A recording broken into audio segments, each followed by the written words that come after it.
Bem-vindos a mais um Giro Sindical. Eu sou Renata Belzunces e esse é o Giro Sindical número 68. O Giro Sindical é uma parceria entre o DIES e o SINDICT. DIES é o Departamento Intersindical de Estatísticas e Estudos Socioeconômicos e SINDICT é o Sindicato Nacional dos Servidores Públicos Federais na área de Ciência e Tecnologia do setor aeroespacial.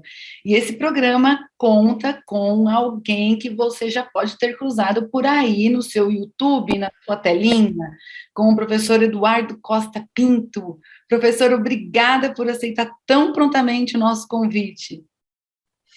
Obrigado a vocês, Renato, pelo convite e para a gente debater aqui discussões do Brasil, um momento muito difícil, mas é fundamental essa discussão e obrigado novamente pelo convite, ainda mais estar aqui no Giro Sindical 68, discutindo com os trabalhadores e para compreender o Brasil um pouco.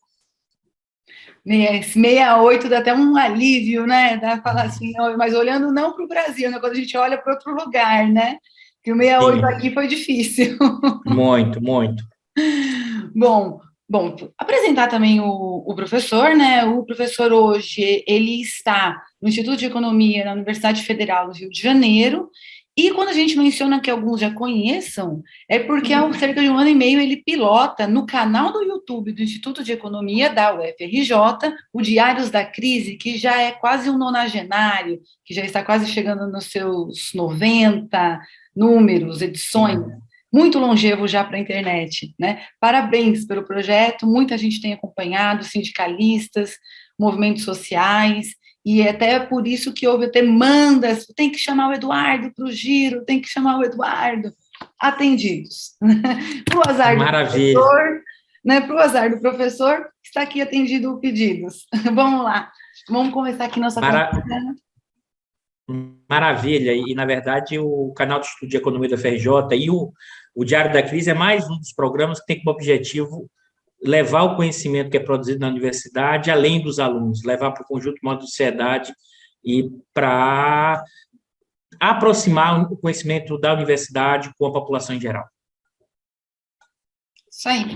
Bom, a gente já está aqui em meados de dezembro, então é um momento em que a gente começa a olhar para um balanço do ano, para ver o que a gente pode aprender, que lições a gente tira, e a gente também já começa a dar uma espiadinha no ano seguinte, para entender como é que a gente vai se situar, o que a gente pode esperar, e como a gente se programa, como é que a gente se planeja, movimento social, movimento sindical, para mais um ano que tudo indica que não vai ser lá muito fácil. Vamos começar um pouquinho falando desse que passou? Vamos começar um pouquinho. Olha, bastante coisa para falar. A gente estamos agora numa situação em que a gente não viu a pandemia ter sido debelada, 13 milhões de desempregados, e a gente vê as pessoas que vivem do trabalho com menos renda e algumas pessoas que não conseguiram sequer voltar para o mercado de trabalho. Para quem vive do trabalho, professor, o ano, acho que inegavelmente foi ruim. Mas a pergunta é, esse ano, no Brasil, foi ruim para todo mundo? Acho que essa pergunta é central, Renato, porque se a gente olha as condições do que aconteceu nesse último ano, pelo conjunto da maioria da população, foi um ano desastroso. São aproximadamente 13 milhões de desempregados, mas tem os desalentados, quase 8 milhões. Para a gente ter ideia, das ocupações no Brasil, hoje é menos da metade da população economicamente ativa. O que é isso? Ou seja, as pessoas acima de 15 anos de idade, metade dessa população não está ocupada. Isso é um número impressionante. Nunca você teve uma proporção tão grande de ocupados em relação à população economicamente ativa, né? É uma taxa que mostra, primeiro, uma dificuldade da geração de emprego, segundo, um desalento enorme, e as pessoas, inclusive, não estão procurando porque tem gasto para procurar emprego. Então, aí as pessoas preferem ficar no desalento total. No momento em que você reduziu o auxílio emergencial, tá? Em alguns momentos até parou de pagar, ou reduziu fortemente, em que metade da população brasileira, né, hoje ganha per capita, ou seja, por cabeça, por pessoa, né, no máximo um salário mínimo, ou seja, no máximo metade da população, sendo que 10% dessa população, né, ganha R$150 por pessoa. É isso mesmo, pessoal, que vocês escutaram. R$ 150 por pessoa, os 10% mais pobres. A gente está falando de uma população que é equivalente a um Portugal inteiro ganhando isso. 50% da população com risco alimentar, que é eufemismo para dizer o seguinte: a pessoa pode passar fome na próxima semana, nas próximas 2 semanas. Metade da população com algum grau de risco alimentar. Ou seja, você tem uma profunda deterioração do mercado de trabalho, um profundo processo de precarização desse mercado de trabalho, ou seja, trabalhos mais precários, da informalidade, né? A ampliação das ocupações em trabalhos precários extensivos, né? A questão dos entregadores e tudo mais, com jornadas enormes, com todos os riscos, né? Que ficam para as pessoas. E aí você pode dizer: Eduardo, então o ano foi uma draga, né? Mas tem gente ganhando. Aqui acho que é o ponto fundamental. Foi uma draga para a maioria da população e para os trabalhadores, em sua grande maioria. O que a gente percebe aqui é uma coisa marcante para mim, Renata. Eu tenho acompanhado muito esses dados. Desde o golpe parlamentar de 2016, tem uma significativa recuperação da taxa de lucro das maiores empresas brasileiras. O que é que estou chamando aqui de taxa de lucro? Olhando os dados do balanço das empresas. É o lucro líquido, né, dividido pelo patrimônio líquido. E mesmo se o pessoal não... não, isso é contábil. Olha o fluxo de caixa. Também tem um aumento significativo. As grandes empresas, isso é dado da onde? Das 500 maiores empresas. Existe uma forte recuperação da taxa de lucro das maiores. Aqui é também outro ponto para se alertar, Renato. A pequena e média empresa, não. A chamada pequena burguesia, essa está quebrando, sai, levanta, quebra, ou seja, inclusive sendo engolida pela grande burguesia. Né? O que significa dizer o seguinte: tem a mega burguesia, a gente está falando dos bilionários, dos proprietários das grandes empresas, essa teve lucros enormes, teve lucro esse ano, está tendo lucro esse ano. No ano passado, Renata, no ano da pandemia, em que o PIB, o crescimento foi negativo, ou seja, o PIB caiu 4%, o lucro dos bancos foi 13%. O lucro das empresas não financeiras foi aproximadamente entre 8% e 9%. Da agricultura, da agropecuária, das empresas da agropecuária, é de 20%. A gente está falando o seguinte: em um período de baixíssimo crescimento, as grandes empresas estão lucrando, e os lucros desse ano serão maiores do que do ano passado. É por isso que essa burguesia, se você não gostar do termo burguesia, mas aqui a gente está no movimento sindical, é muito mais claro isso, mas se não gostar, chama de empresário, não gostar desse linguajar, os mega empresários estão ganhando dinheiro como nunca. E é por isso que uma boa parte deles, sim, apoia o governo Bolsonaro. E por que eles estão conseguindo ganhar isso, Renato? Acho que é importante deixar isso claro. Aí tem o empresário, a grande burguesia, e indivíduos, pessoas de classe média, média alta, que têm sua riqueza em ativos financeiros, que coloca seu dinheiro em ações da Petrobras, que coloca seu dinheiro na Bolsa de Valores, que coloca seu dinheiro em títulos da dívida pública. Se você pega dos últimos 5 anos para cá, é um aumento gigantesco.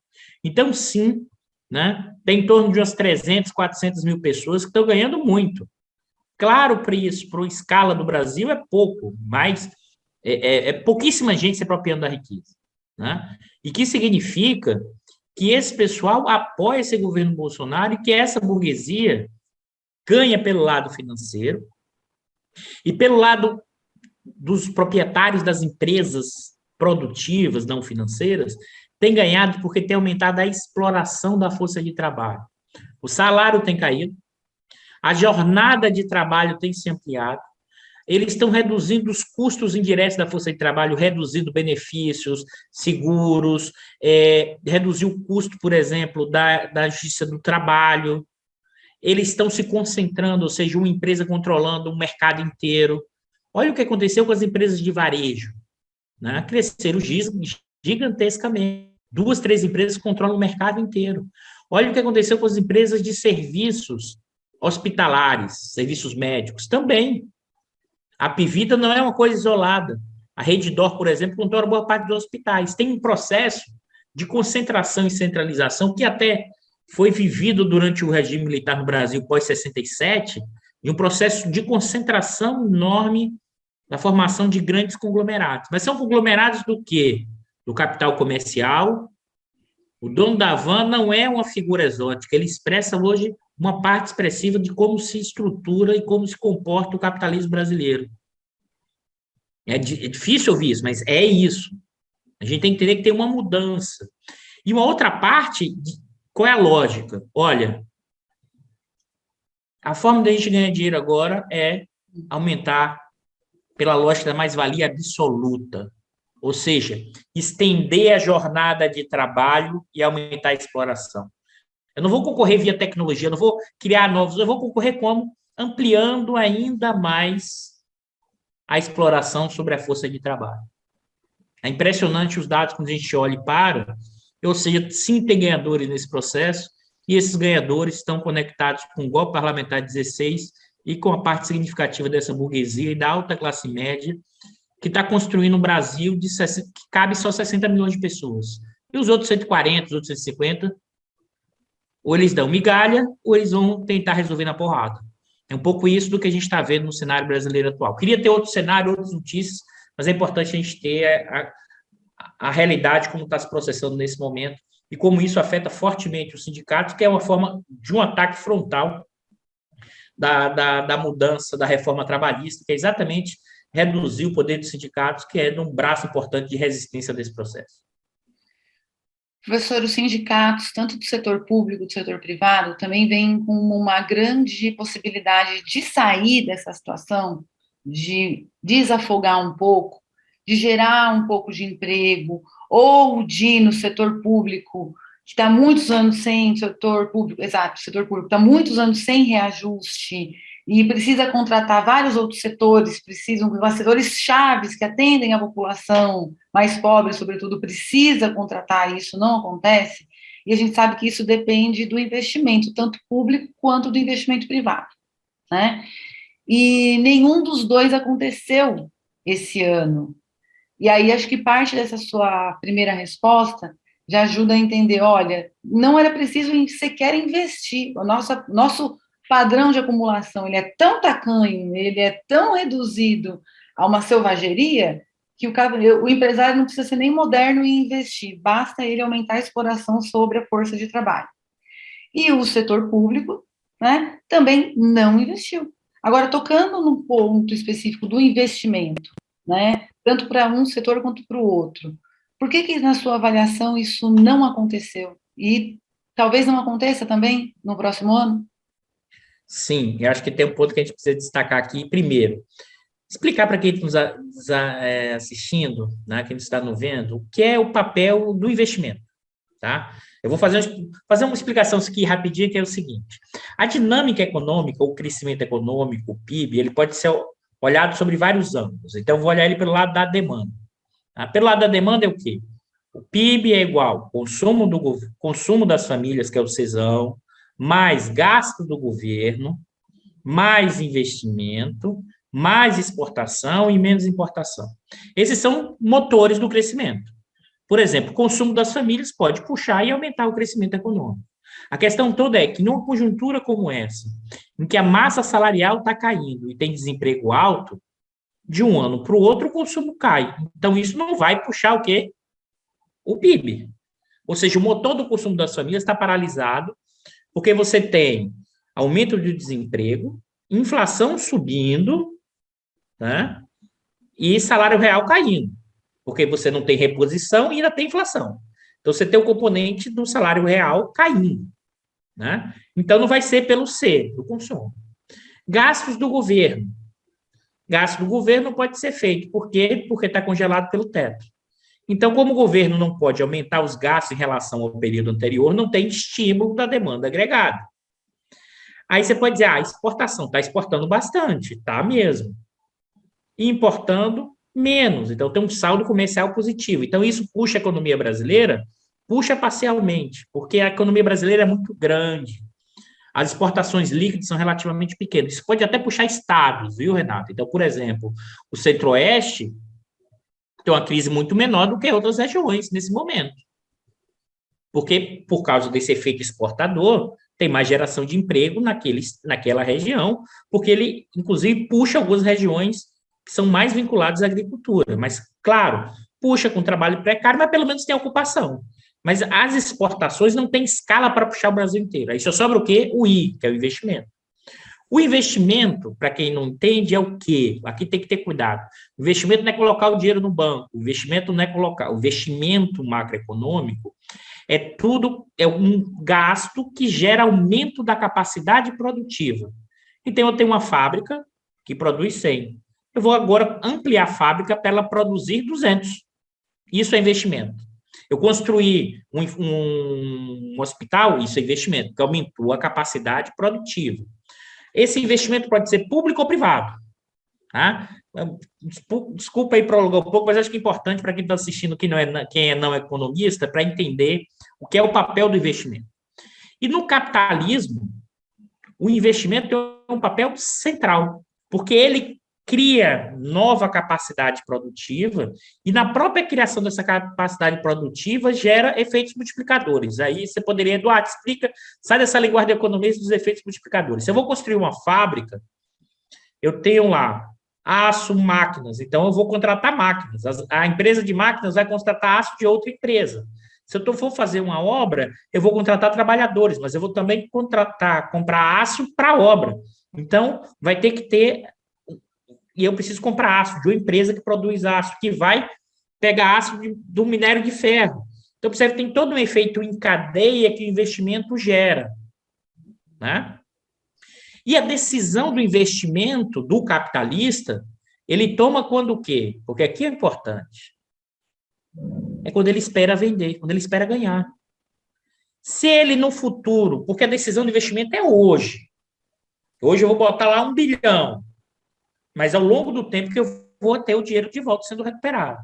Se no futuro eu não espero vender mais, como é que eu vou aumentar o investimento hoje? Não. Qual componente que sobrou?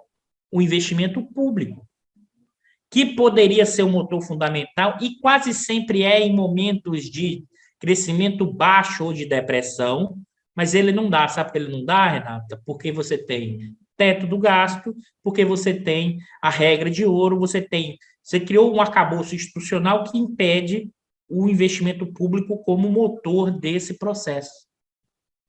Então, se isso não for mudado, você terá o quê? Uma coisa rastejante em termos de crescimento. É o que a gente está vendo desde 2016.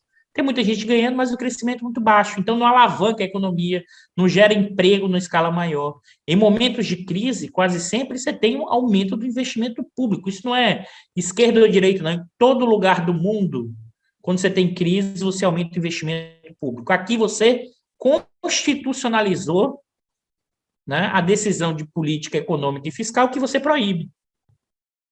Então, o cenário próximo ano é de crescimento baixo.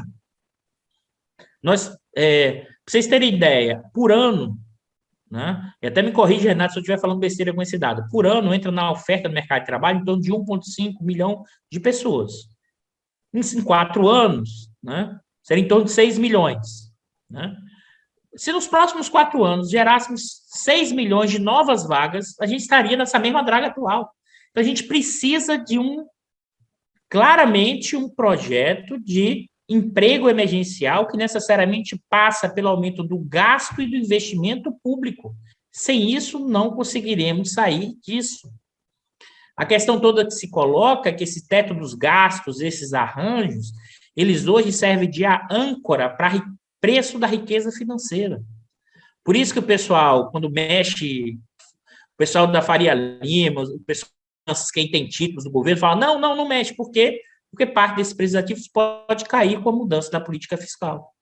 E mais, Renato, na história brasileira, o investimento privado sempre veio a reboque do investimento público. Nós não temos, historicamente, nenhum momento em que o investimento privado alavancou sozinho o crescimento econômico no país. Em nenhum momento da história. Então, o efeito do investimento público, e se ele sai na frente, o que acontece? Gera emprego e renda. Aí aumenta o quê? O consumo das famílias. E aí o empresário privado vai falar, já que aumentou o consumo hoje, vai aumentar no futuro, eu também aumento o meu investimento.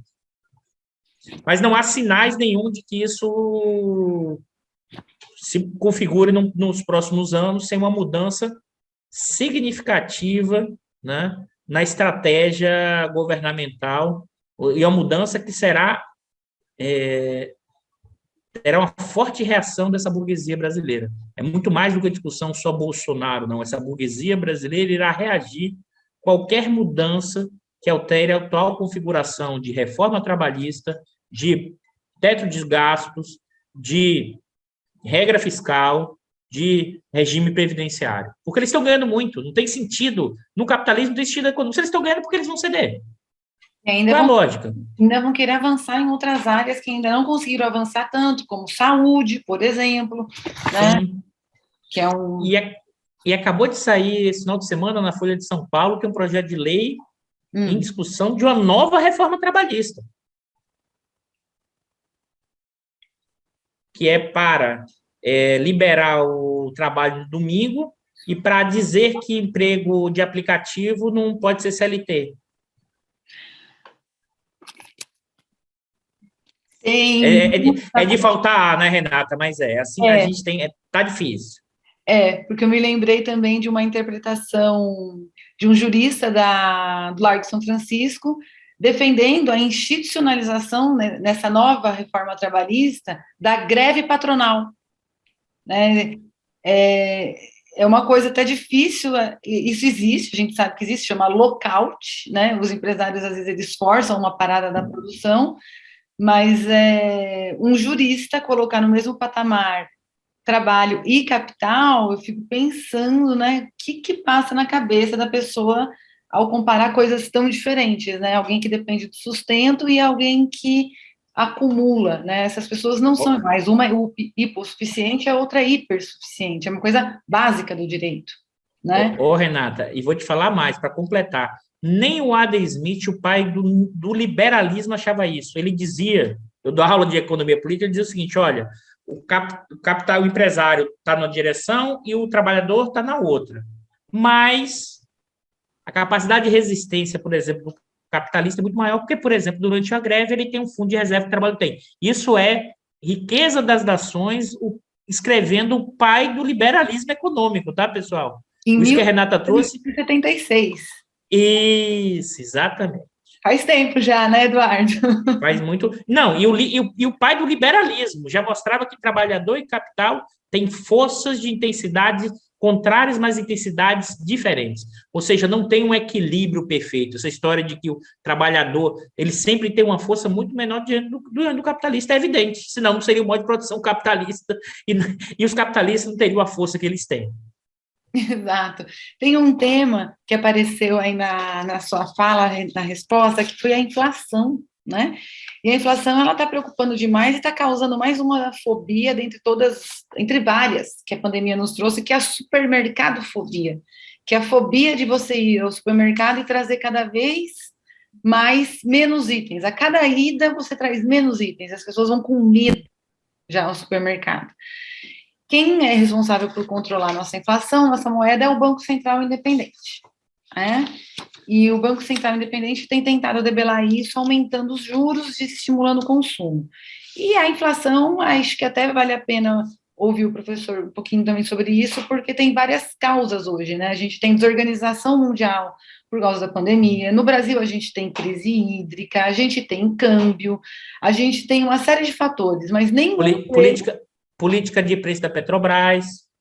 Que é uma perguntinha assim toda especial, porque é um assunto que o Eduardo tem tratado demais, né? Então a gente vai fazer uma perguntinha só sobre isso, mas tem isso também, né? E nenhuma dessas coisas que a gente falou é muito consumo, né? É excesso de consumo pressionando preços. E o Banco Central faz uma coisa que não parece dialogar com a realidade, mas tudo tem explicação na economia, não é? Mesmo as coisas que parecem que não fazem sentido. Será que o Banco Central ele é independente da realidade ou ele está atendendo uma outra fonte de interesses? E aí, Renata, dá para juntar. Tem, primeiro, uma questão ideológica da teoria econômica e tem uma questão de... Essa questão ideológica, quem ganha com isso? Porque em economia sempre alguém ganha e alguém perde. Isso é o primeiro ponto. Isso aí está lá no Adam Smith, está no Marx, está no David Ricardo, está em todo mundo. Isso é economia política. Não existe um tipo de política que vai afetar igual todo mundo. Agora, qual é o primeiro ponto que eu acho fundamental? Primeiro, o que é a inflação? Né? Inflação é um aumento generalizado do nível de preços. Existem causas da inflação, né? Os teóricos neoclássicos vão sempre dizer que a inflação tem uma causa de demanda. Sempre é a demanda que está associada ao aumento inflacionário. Só que a inflação ele tem um componente de demanda e tem um componente de oferta.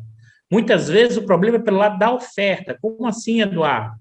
Você acabou de comentar aqui para a gente, olha, tem o problema da questão da crise hídrica, tem o problema de oferta, tem um mau gerenciamento da gestão dos recursos hídricos, faltou água para gerar energia. Isso é um problema de oferta.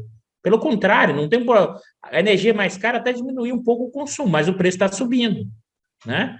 Então, a inflação, nesse caso, é um problema de oferta. O outro elemento são as commodities internacionais e o câmbio da gente que está altamente desvalorizado, dada a política econômica do governo e os riscos políticos desse próprio governo. Então, isso afeta por quê? Porque parte dos produtos que a gente consome é importado. E o que é exportado também afeta, porque a gente exporta alimentos e o cara que está vendo produtor agrícola, se ele pode exportar e ganhar mais dinheiro, ele não vai vender aqui dentro por um preço mais barato. Novamente, é capitalismo. Então, esses elementos vão gerando o quê? Um processo inflacionário, e essa inflação bate muito. Outra coisa que também é dito, o pessoal fala assim, inflação é sempre ruim para o trabalhador. Depende, cada situação tem uma especificidade. Esse momento é muito ruim para o trabalhador.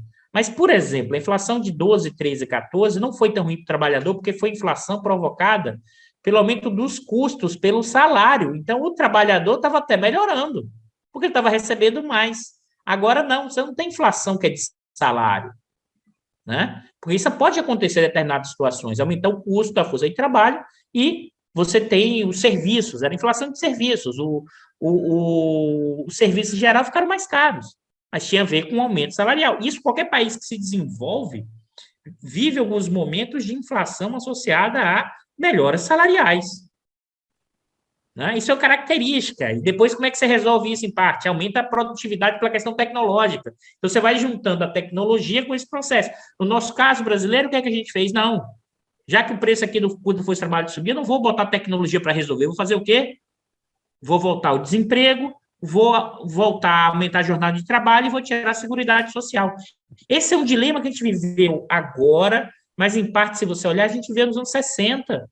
No que foi os anos 60 e o golpe militar, das reformas de base, dos aumentos salariais, e que o Getúlio viveu também no segundo governo, quando deu os aumentos salariais naquela disputa com o UDN.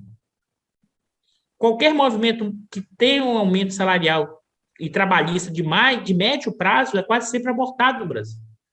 Então, a questão aí, voltando para a questão inflacionária, nesse momento afeta muitos trabalhadores, porque a inflação, sobretudo, de alimentos, de energia, como você não tem como trocar, né?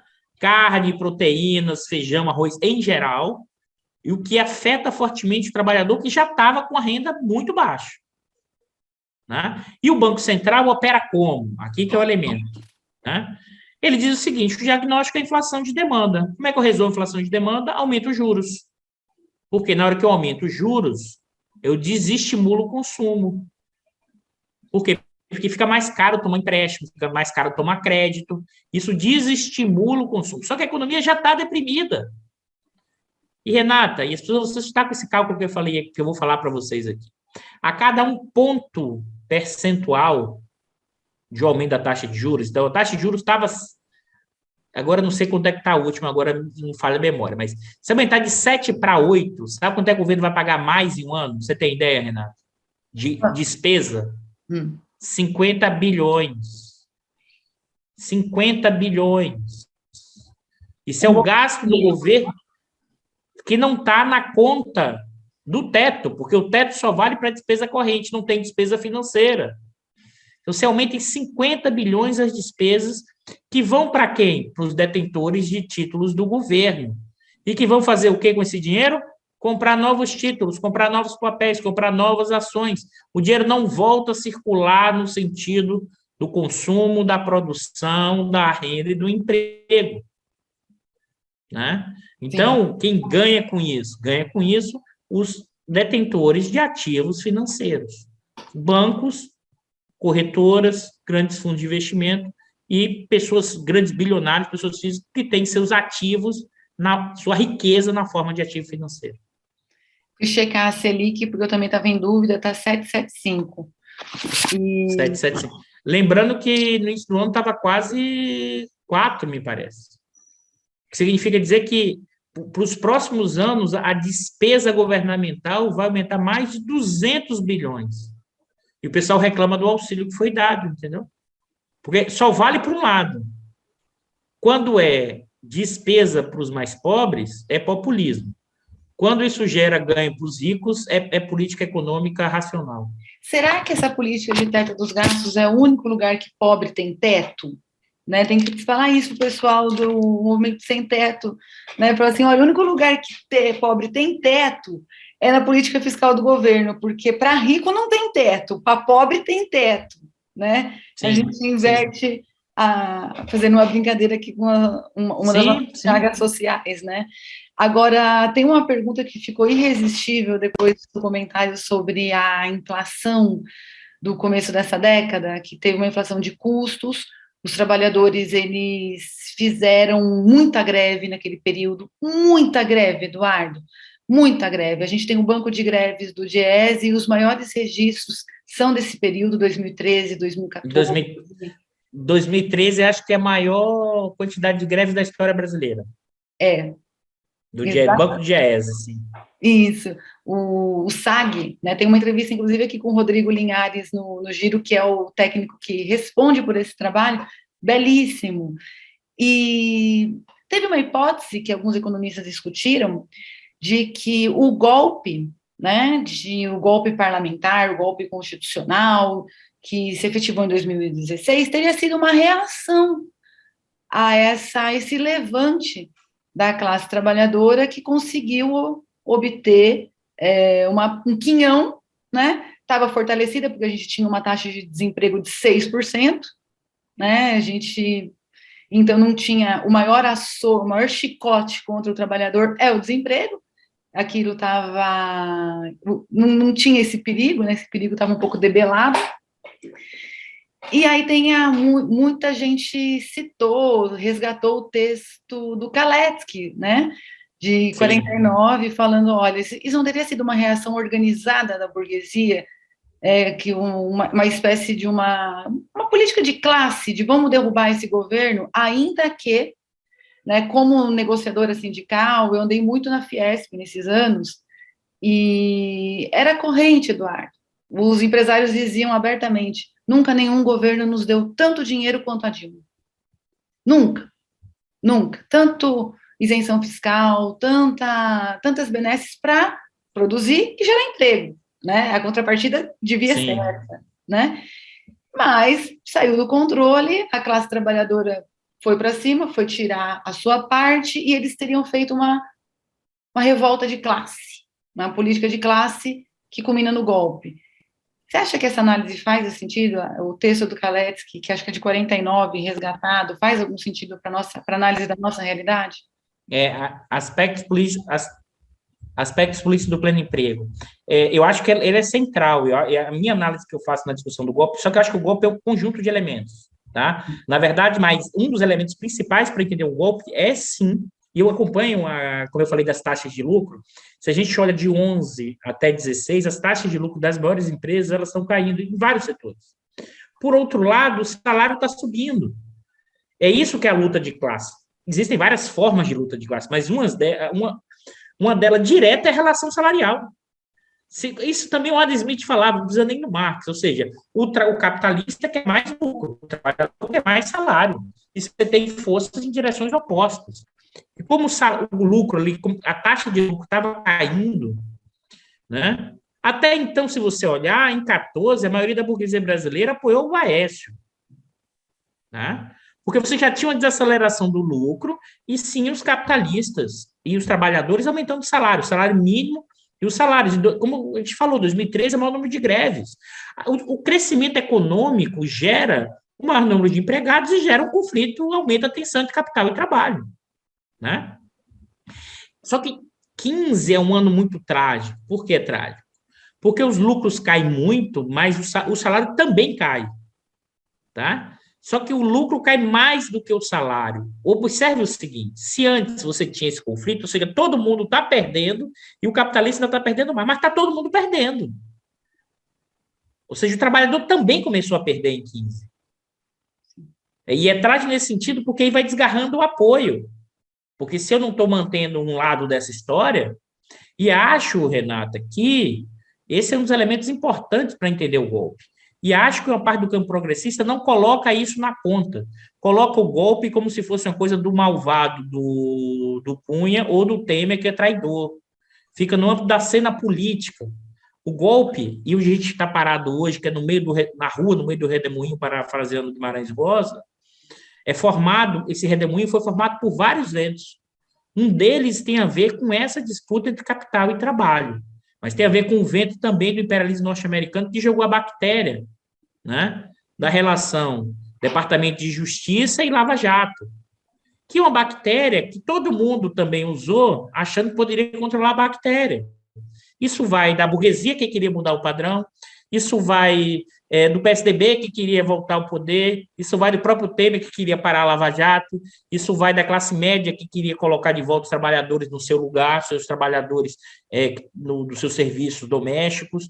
Ou seja, o Gilmar Mendes também apoiava. Você vai lembrar, o Reinaldo Azevedo também. Então, assim, todo mundo achou que poderia enquadrar aquele negócio. Aquilo saiu de controle por um momento. Então, o que vai seguir depois do golpe é, ao mesmo tempo, uma dimensão dessa burguesia tentando reconfigurar um novo padrão de acumulação que implica destruir a Constituição de 88, os direitos sociais e eliminar o que ainda existia de determinadas estruturas governamentais, né, que estimulasse o investimento, o emprego e renda, ou seja, porque ainda sobreviveu elementos do que foi durante o período varguista e mesmo depois do período desenvolvimentista. Então, você tem uma configuração ali do golpe que é fundamental. Agora, tem que ter o cuidado no caminho, sabe, Renata? Porque, por exemplo, não é tão direto assim. Porque em novembro de 15, tá, tem uma editorial do Jornal Nacional que parecia que a Dilma ia ficar. O dono da Globo se reuniu com os senadores do PT dizendo que a Dilma ficava. O Trabuco do Bradesco falou que não, o impeachment não vai.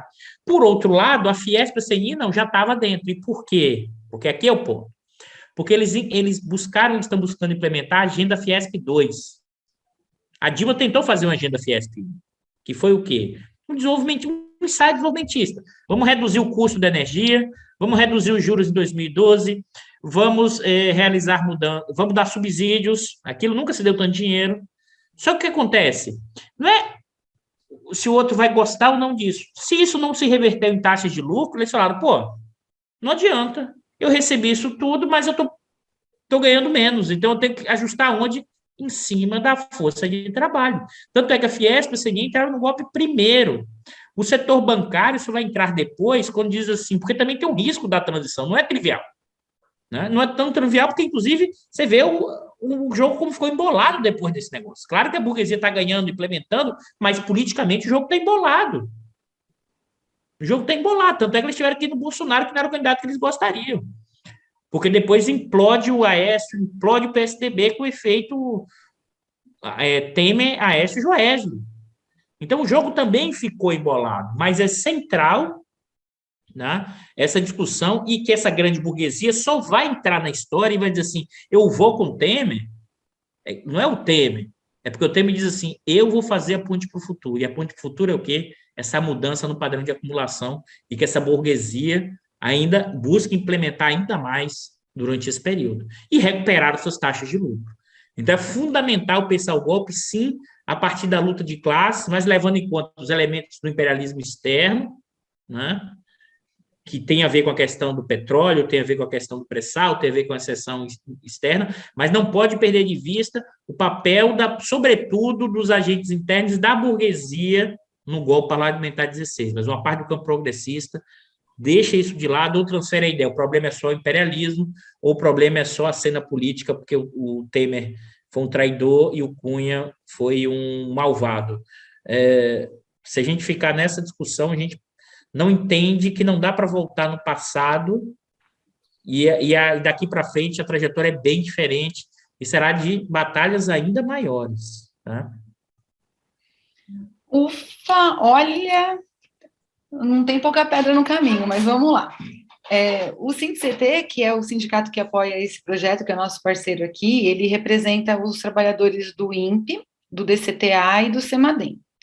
O INPE, Instituto Nacional de Pesquisas Espaciais, e o Departamento de Ciência e Tecnologia da Aeronáutica, eles foram muito ligados ao destino nacional durante um determinado período do tempo, né, para as questões soberanas, e tiveram muito olhar, ou intervenção direta, no caso do DCTA, né, dos militares, né. E parece que teve um evento síntese aí, eu acho que pode ser encarado dessa maneira, que foi a tentativa de comprar a Embraer em 2019, que só não se concretizou em 2020, que era o período de passar o cheque, né, de acertar a conta, porque a Boeing desistiu de comprar a Embraer. E quando se desenrolava essa negociação, a oferta, os termos, eu e mais um monte de gente, né, que talvez o compadre Washington do El Chan dissesse, sabe nada, inocente, né? A gente se perguntava o que pensam os militares, né? Que jogo eles estão, onde eles estão localizados nisso? Eles não são nacionalistas, né? Esse aqui é um tema que o professor gosta muito também, e depois da não venda, e depois de passado o tempo no governo Bolsonaro, parece que a gente desnudou que os nossos militares não são nacionalistas, e que a pergunta que a gente fazia lá em 2019, onde é que eles estão, o que eles estão pensando, parece que está respondida pelos fatos da realidade. Mas a gente achava que eles eram nacionalistas, né? Esse é um ponto. O governo Bolsonaro serviu para desnudá-los? Sim, sem dúvida, porque na verdade eles estavam na caserna, eles estavam dentro. Então a gente também, e aí o cuidado, né? A gente também fazia muito tempo que a gente não tinha contato com os militares. A percepção dos militares é quando eles estavam fora da caserna. Quando a última vez que eles ficaram fora foi em 85. Porque como você viveu um período autoritário, mas ao mesmo tempo ali, sobretudo no segundo PND com gás, um projeto industrializante e nacionalista, inclusive com tensões com os Estados Unidos ali no final dos anos 70, né? E o nacionalismo aí estava associado ao quê? Estava associado à industrialização, a desenvolvimento de conteúdo nacional, a pesquisa, a tecnologia. A Embraer é um exemplo disso, mas não só a criação da pós-graduação da universidade, mestrados e doutorados. É um projeto que os militares desenvolveram. Hoje os militares acham que a universidade é balbúrdia. Olha o padrão da mudança, um negócio impressionante. Esses militares, e aqui é o cuidado, como também parte da burocracia estatal, como parte da burocracia, eles foram sendo forjados a partir dos anos 90, em que você tem um domínio enorme do liberalismo difuso. Eu costumo dizer o seguinte, é aquela pessoa que acha que ela não é nada, ela não é política, ela não tem ideologias, ela é uma geleia.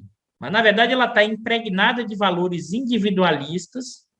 Supostamente ele é um tecnocrata, é um técnico, ele não tem política, ele tem o conhecimento quando é isso, ou ele não tem nada a ver com política, mas na verdade ele está embutido de valores completamente individualistas, liberais, liberaloides, porque ele acha, inclusive, que ele pode vencer tudo, ele pode resolver tudo a partir das suas vontades individuais, né? O neoliberalismo, ele está em crise no sentido da gestão dos processos sociais, mas enquanto ideologia ele nunca esteve tão forte, né?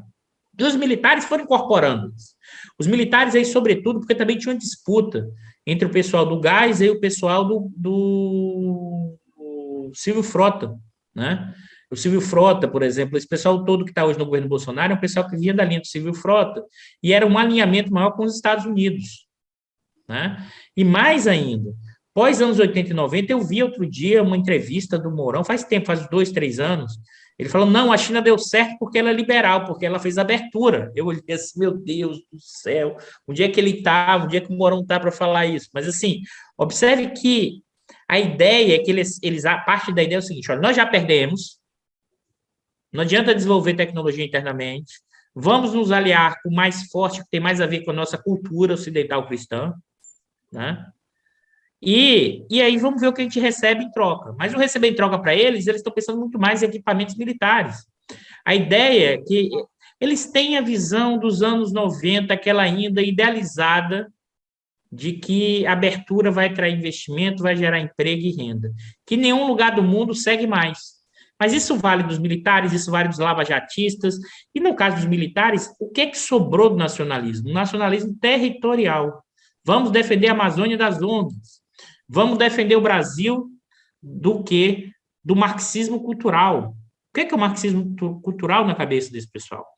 Não é repetir Olavo de Carvalho, não, é o Avelar Coutinho, que foi um coronel que passou a ser muito influente, escreveu um livro sobre o gramicismo. Eu li esse livro, pessoal, já li tanta coisa nos últimos tempos, e que, na verdade, é uma aproximação de uma leitura, ou seja, da ideologia da extrema-direita norte-americana dos anos 80 e 90, os chamados paleoconservadores, que é um ramo da extrema-direita norte-americana, que tem como seguinte diagnóstico: olha, existem intelectuais infiltrados, esses intelectuais infiltrados jogam coisas na cabeça das pessoas, criam um senso comum modificado, sabe o que é que jogam? Mudança de valores.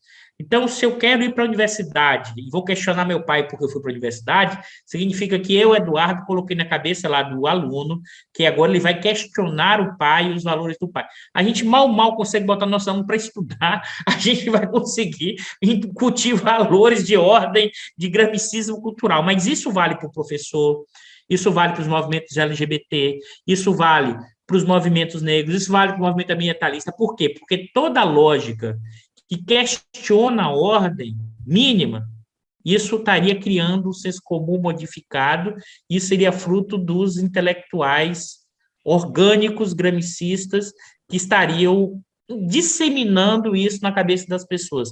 É impressionante como eles projetam isso para justificar suas ações, né? É como eu falei, a gente mal consegue botar nossos alunos para estudar, meu Deus, né?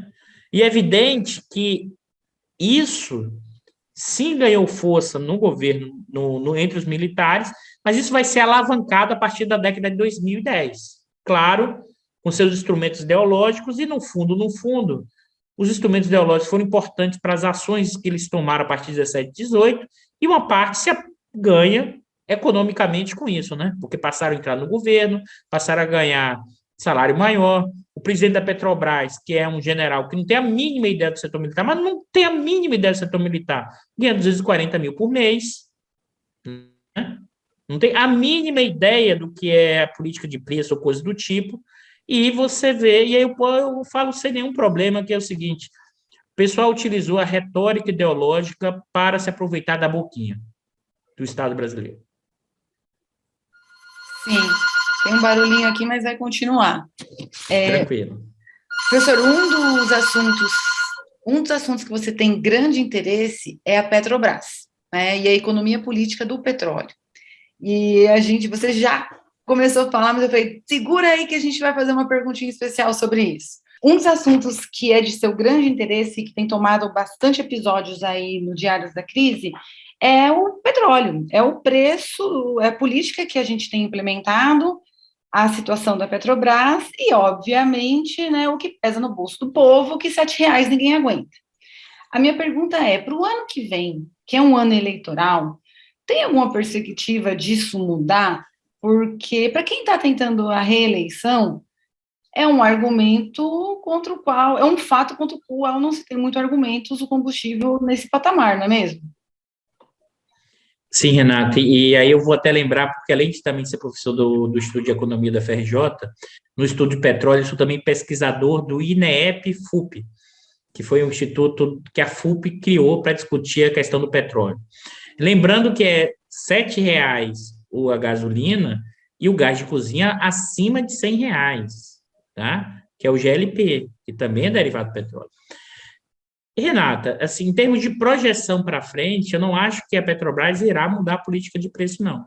O Bolsonaro botou um general lá para ver se mudava. O general não tem a mínima ideia do que ele está fazendo. Ele ficou deslumbrado com a burocracia da Petrobras.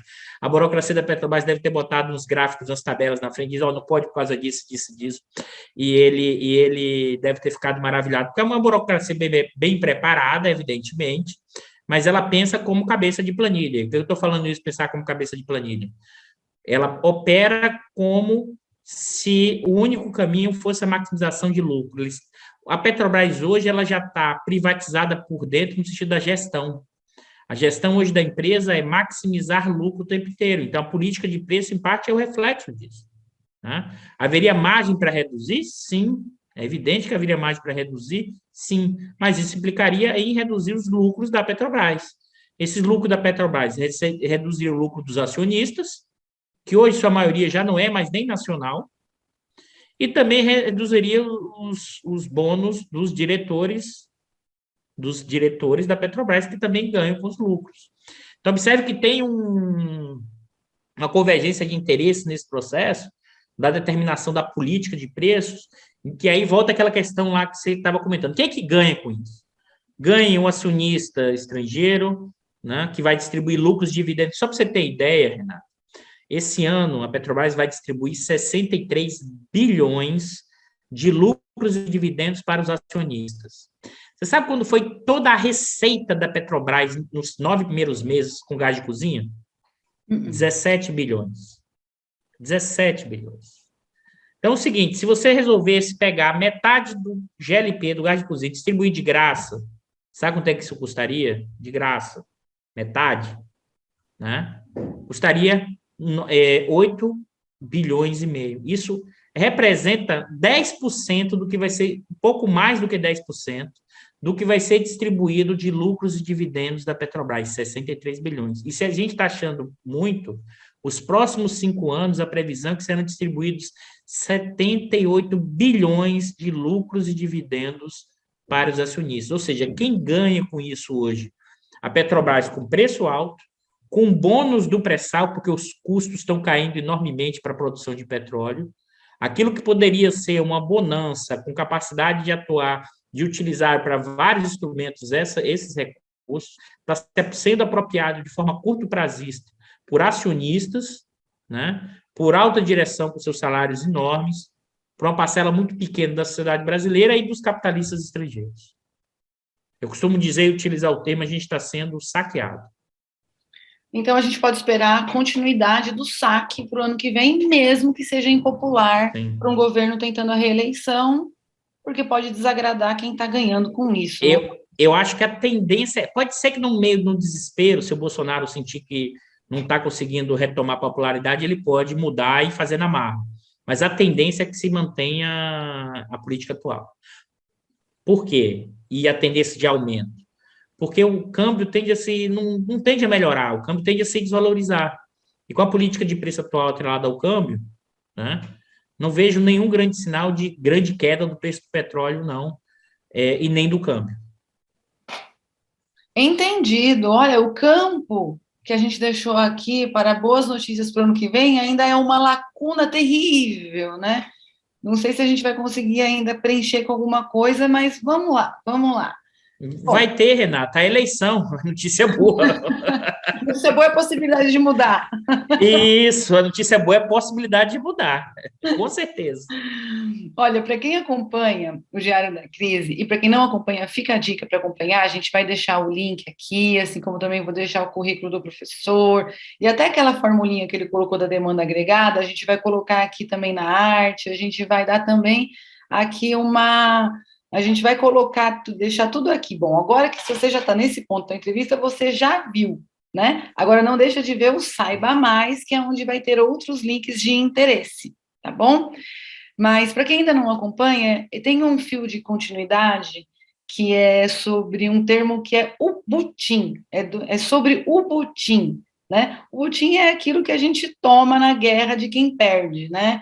A quem perde a guerra, a gente toma o patrimônio, que é o butim, que é um fio condutor que o professor tem usado para fazer os diários na crise.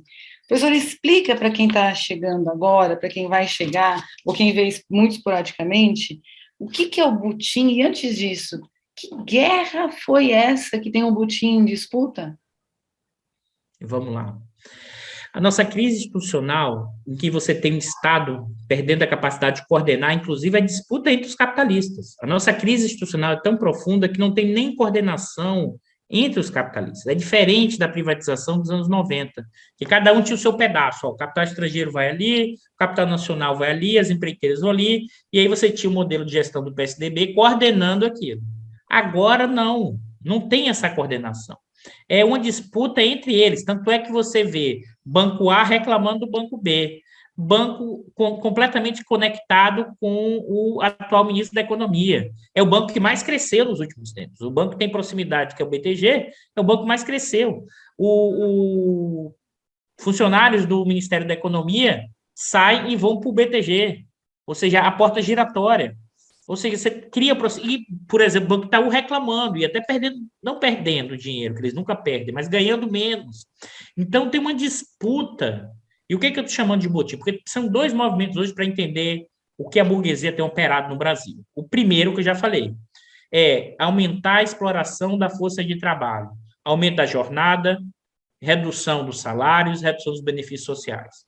E o outro, para manter a lucratividade, é o butim. Significa o quê? A apropriação de bens públicos de forma barata para abrir novos espaços de acumulação capitalista. Então, privatização da Eletrobras. O pessoal vai ganhar o quê? Rios de dinheiro com a renda de monopólio dos reservatórios. Se alguém acha que vai cair preço, tem o mínimo, vai aumentar preço.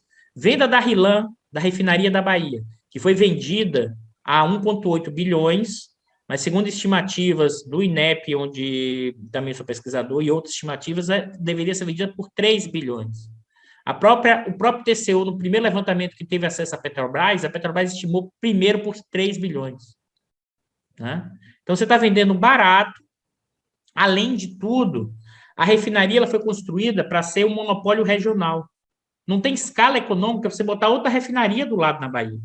Então, aquela refinaria não vai concorrer com ninguém, no máximo com os terminais. Em termos de transporte rodoviário, né? Você não concorre, porque as refinarias são longe. E, no máximo, o transporte o quê? Fluvial, marítimo. Mas o terminal ficou para quem? Para o fundo que comprou. Você não comprou só a refinaria, você comprou a refinaria, os dutos e os terminais. Então, não vai haver concorrência. A tendência é que o preço fique igual ou até aumente e fique mais caro em regiões mais longe. Então, você está num movimento, por exemplo, a privatização dos Correios em curso. O pessoal do varejo deve estar doido para comprar os Correios, porque vai criar uma possibilidade, né, de logística, de distribuição. Né? O capital comercial vai estar doido para entrar nessa história. A Petrobras é porque a burguesia brasileira não tem capital necessário para privatizar a Eletrobras. Tanto é que eles vão lá fora e falam, vamos trazer o petrodólar. Traz o dinheiro lá de fora, entra com um sócio menor, vende mais barato, ganha sua fatia e deixa o pessoal entrar. Isso é o botim. O que a gente está vivendo hoje não é apenas um hiper neoliberalismo. Não é. Na minha avaliação, não é. O que a gente está vivendo é um saque. Né? É um butim. E isso só é desse tipo porque você tem uma profunda ruptura da relação entre o público e o privado do capitalismo. A Lava Jato rompeu a relação entre o público e o privado. Tinha um problema, tinha corrupção, tinha, mas essa ruptura gerou o seguinte, surgiu uma coisa nova dessa relação entre o público e o privado. Mas é uma coisa nova ainda pior.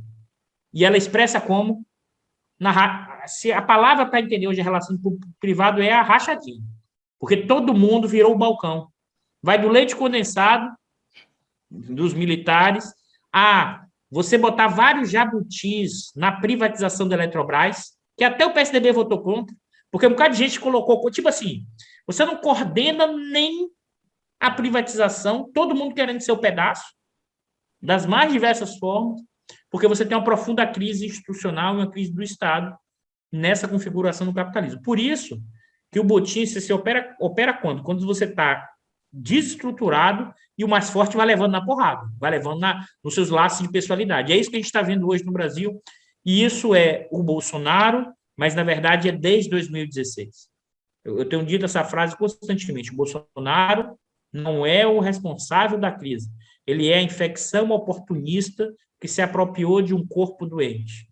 E esse corpo doente, né, e ficou doente porque essa burguesia brasileira, com todos os elementos externos, tudo mais, porque essa burguesia brasileira ela desistiu do país. Então, ela quer se manter como na lucratividade, aumentando a exploração, fazendo o saque, porque ela é antidemocrática, ela é antissocial e ela é escravocrata. Como Chico de Oliveira, o sociólogo, falava, o saudoso Chico de Oliveira, é o jeitão da burguesia brasileira. O que é que ele está dizendo?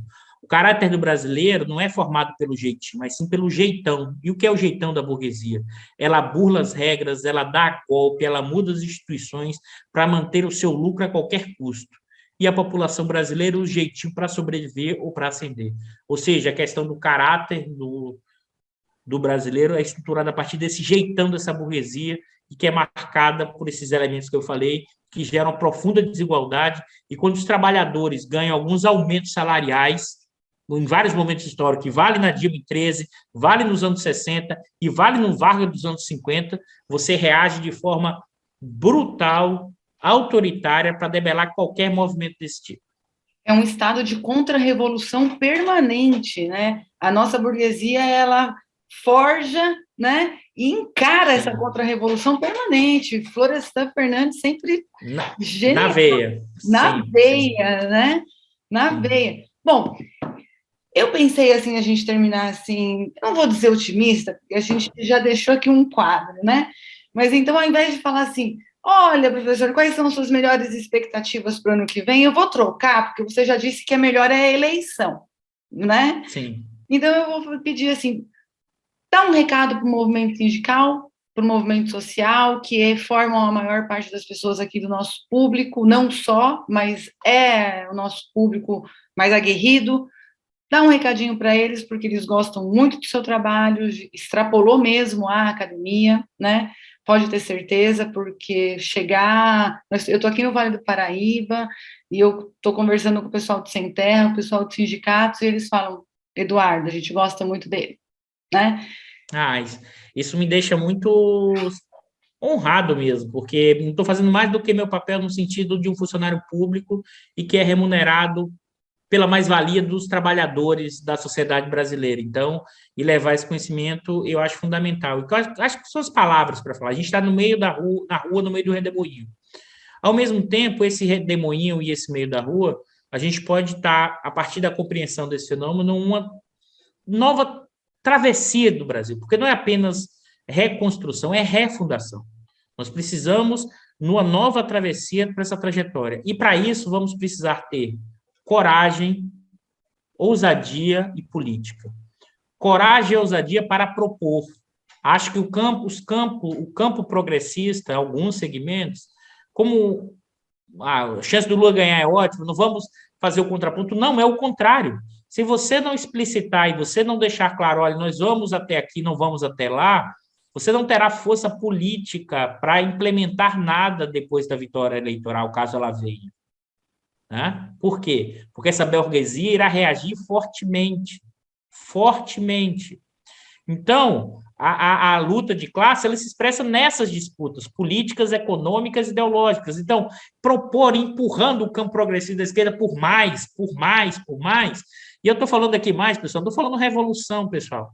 Eu estou falando a seguinte situação. Hoje, uma social-democracia tímida é considerada por essa burguesia revolucionária ou bolchevique.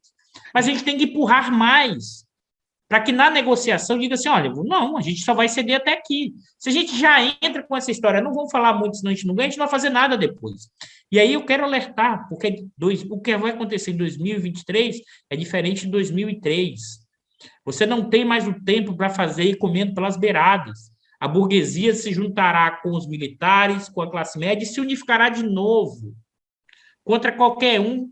É contra o Lula, mas eu vou além, é contra qualquer um que mexa minimamente no que eles implementaram. E como é que a gente consegue fazer mudança? Com pressão social o tempo inteiro. Se a gente não deixar isso claro, empurrando essa dinâmica, a gente vai ter uma grande decepção. E eu acho que a gente pode, na trajetória atual, construir uma dimensão histórica que a gente nunca teve, que vai além de 22, evidentemente, mas é refundar e finalmente incorporar uma parte enorme dessa população que sempre esteve fora. mesmo no período desenvolvimentista, incorporar os mais pobres, os homens, as mulheres, os negros, como cidadãos que nunca foram incorporados com consumo, com renda e com incorporação ao mundo do trabalho. E o Brasil, mesmo com o seu desenvolvimento, mesmo com sua trajetória, sempre deixou fora. Então, a gente precisa, não é reconstruir, é refundar. E esse meio do redemoinho nos mostrou algumas coisas que eu acho fundamentais. Deixa muito claro o jogo, pessoal. A gente, às vezes, não quer enxergar, porque é difícil enxergar a realidade. É difícil a gente saber que a gente errou, que a gente tem que ir para lá, que a gente falou assim, caramba, fiz merda, agora eu tenho que ir por outro jeito, vou aprender com erro, e a gente está com dificuldade de encarar essa realidade, porque a realidade brasileira, ela é dura, ela foi forjada a ferro, a fogo, a sangue, a luta, mas criou-se uma ideia de que o Brasil sempre foi harmônico, isso é uma ilusão. Vamos voltar a um Brasil harmônico, vamos parar com essa disputa pessoal. Nós não vamos sair do lugar em termos históricos, poderemos ficar presos no redemoinho se não encararmos isso como uma luta fundamental de refundação. Isso vai depender das nossas trajetórias e do que a gente vai ter aqui para frente, porque o redemoinho gerando uma nova travessia não vai cair do céu, não vai ser apenas o Lula sozinho que vai resolver, caso ele ganhe, ou seja, vai ser uma batalha, uma luta constante dos próximos anos. Isso que a gente tem que estar preparado por uma longa travessia. E eu sei que está todo mundo cansado, tem pandemia, já não aguenta mais, mas a gente tem que se preparar, só está começando. É isso, uma delícia essa conversa. Obrigada de novo, Eduardo, pelo seu tempo. E obrigada por esse diálogo aí com esse nosso nicho pequeno, né? O nosso público pequeno, mas um nicho muito combativo, um nicho muito especial e um nicho que queria te ouvir, né? Obrigada, eu sou Renata Belzunces e apresentei mais um Giro Sindical. Seguimos e fortes. Tchau. Obrigado, Renata. Abraço a todos e todas.